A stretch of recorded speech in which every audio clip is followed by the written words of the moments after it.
प्रेम से बोली शंकर भगवान की।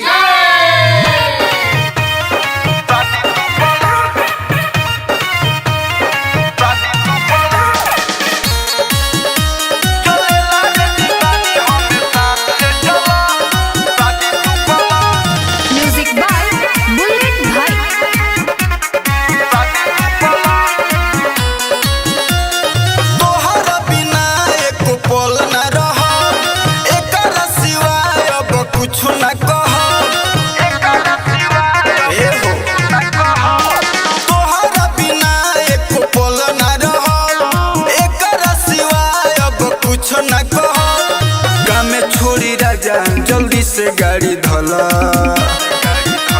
चलेला रेडी बनी हमें साथ ले चलो चलो राजा देवा घर में शादी तू पला चलेला रेडी बनी हमें साथ ले चलो चलो ये राजा देवा घर में शादी तू पला शादी तू पला शादी तू पला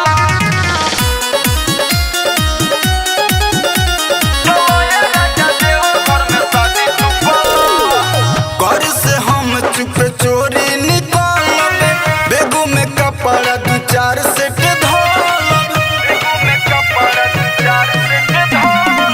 होते सुबेरा निकली हो जहाँ कहरा जाऊँ वादा रह कैले वादा से न टूटल चलेला रेडी बानी हमें साथ ले चला चलो राजा देवा घर में शादी तू पला चलेला रेडी बानी हमें साथ ले चलो चलो राजा देवा घर में शादी तू पला शादी तू पला